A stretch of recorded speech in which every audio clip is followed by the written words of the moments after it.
हम संसार में कैसे रहें, तो दादू दयाल कहते हैं, देह रहे संसार में जीव राम के पास, दादू कुछ व्यापे नहीं काल झाल दुख त्रास। यह शरीर संसार में रहे मगर मन राम के पास हो, जीव राम के पास। जब हम ऐसे रहेंगे, मन राम के पास होगा और शरीर संसार में होगा, तो कोई तकलीफ हमें नहीं व्यापेगा। सारी मुसीबतों का जड़ यही है कि हमारा मन राम के पास नहीं है। तन संसार में है और मन भी संसार में है, यही सब मुसीबतों की जड़ है। जिस दिन हमारा मन राम में रम जाएगा, उस दिन सब दुख विदा हो जाएंगे।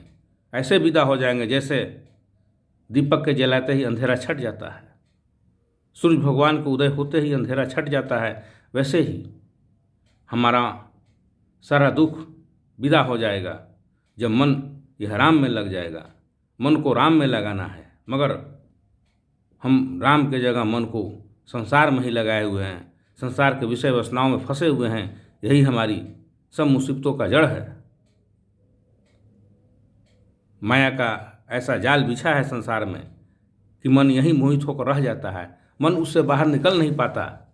माया के बहुत सारे लुभावने दृश्य हैं यहाँ, जिसमें मन फंस कर रह जाता है। माया का सागर है जिसको मन पार नहीं कर सकता। यदि सद्गुरु रूपी कोई जहाज मिल जाए तो यह मन माया के उस पार जा सकता है, राम से मिल सकता है। मगर ऐसे चतुर विषय वासना रूपी यहाँ ठग हैं जो मन को मोह लेते हैं, ठग लेते हैं, और मन यहीं लिपट के रह जाता है। कभी ख्याल नहीं आता कि हमें माया से पार जाना है, बल्कि माया को बटोरने में ही ये जीव लगा रहता है। कितना धन हो जाए, पद हो जाए, ख्याति हो जाए, विषय वासनाओं में ही वो लिपटा रहता है। एक पल भी उसे ध्यान नहीं कि हमें इसमें नहीं फंसना है, हमें तो राम के पास जाना है, शरीर से संसार की सेवा कर देना है और स्वयं को राम में रमा देना है। इसका ख्याल इस जीव को कभी नहीं आता। हम परमात्मा को भूल जाते हैं संसार के विषय वासनाओं में फंसकर। यही दुख का कारण है। जब मन राम में रम जाएगा, सारा दुख विदा हो जाएगा। भूमि पड़ता है ढाबर पानी, तिहि जीव माया लेपटानी।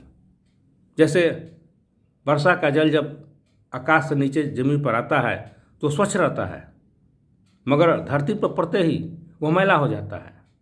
आकाश से तो स्वच्छ ही बरसता है, उसमें कोई गंदगी नहीं, मगर जैसे भूमि पर पड़ता है यह मिट्टी से धूल में मिलकर वह मैला हो जाता है।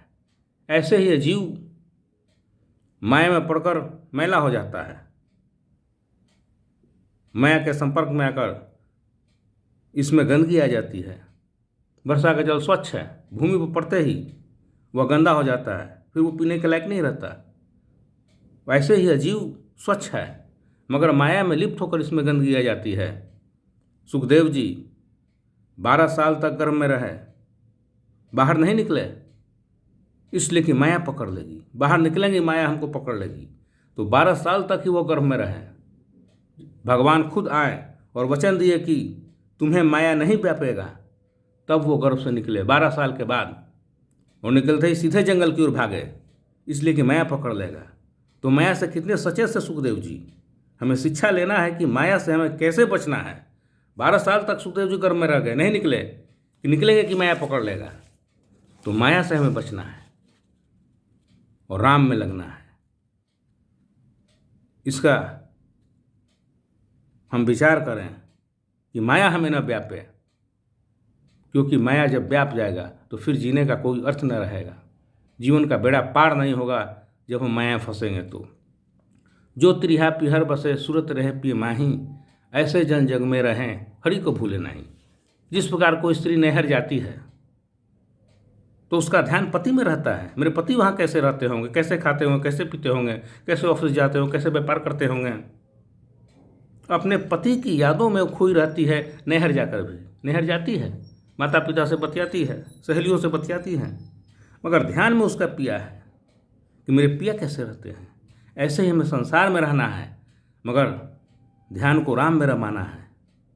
जिस तरह स्त्री नहर में रहकर पति के ख्याल में रहती है, हम संसार में रहें मगर परमात्मा के ख्याल में रहें।